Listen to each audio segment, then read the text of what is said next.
팍스 로마나, 로마의 평화라 불리던 시대가 서서히 저물고 있었습니다. 제국의 영광이 들여온 긴 그림자 속에서 사람들의 마음은 새로운 빛을 향한 갈망으로 채워져 갔습니다. 3세기에 들어서면서 로마는 총체적인 위기를 맞게 됩니다. 이 시기를 군인 황제 시대라고 부를 만큼 정치적 혼란이 극심했거든요. 밖에서는 페르시아와 게르만족이 끊임없이 국경을 위협했고, 안에서는 지방 사령관들이 서로 권력을 차지하기 위해 제국을 분열시키고 싸웠습니다. 이렇게 전쟁이 끊이지 않으니 화폐를 남발할 수밖에 없었고, 이는 곧 초인플레이션과 경제 시스템의 붕괴로 이어졌습니다. 국가가 더는 개인의 삶을 지켜주지 못한다는 불신이 팽배해지자 시민들은 도시를 떠나 힘있는 유력자의 장원으로 숨어들기 시작했죠. 전쟁과 역병이 일상이 되어버린 현실 앞에서 로마의 전통적인 철학이나 국가 종교는 더 이상 사람들에게 위로를 주지 못했습니다. 죽음의 불안이 사회 전체에 만연했고 사람들의 마음속에는 깊은 공허함만 남았습니다. 바로 이 지점에서 이 공허함을 채워줄 하나의 해답으로 기독교가 부상합니다. 죽음이라는 공포에 매일 시달리던 로마인들에게 부활과 사후 세계에 대한 선명한 약속은 이전과는 다른 아주 강력한 위로의 메시지였습니다. 당시 지식인들이 주로 따르던 스토아 철학은 이성을 통해 감정을 통제해야 한다는 아주 엄격한 길을 제시했습니다. 하지만 이건 보통 사람들이 따라 걷기에는 너무나 높고 차가운 길이기도 했습니다.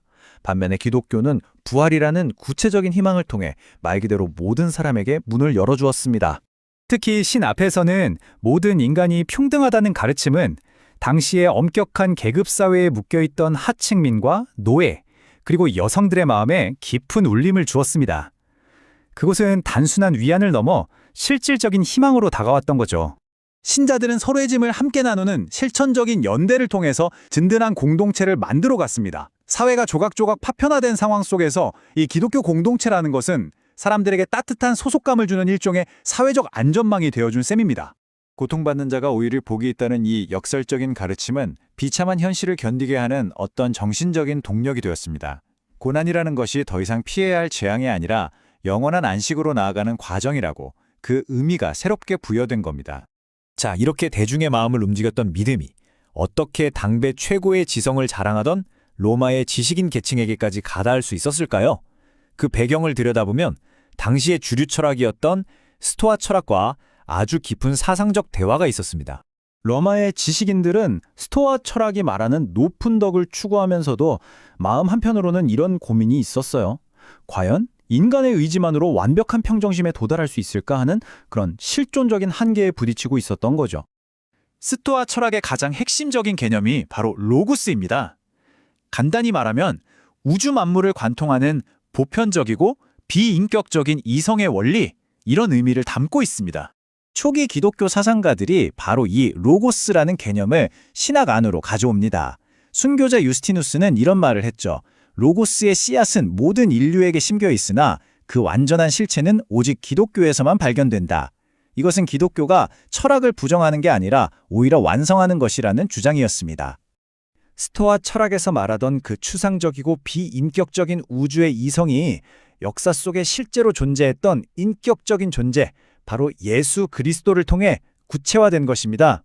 철학적 원리가 살아있는 인격으로 다가온 아주 중요한 순간이었죠. 이것은 곧 인간의 이성만으로는 도달할 수 없었던 덕의 완성이 이제는 신의 은총을 통해서 비로소 가능해진다는 새로운 길을 보여준 셈입니다. 철학의 한계 앞에서 고민하던 지식인들에게는 이게 아주 설득력 있는 해답으로 들렸을 겁니다. 여기에 더해서 박해 속에서도 기꺼이 죽음을 맞는 순교자들의 모습은 로마인들에게 강렬한 인상을 남겼습니다.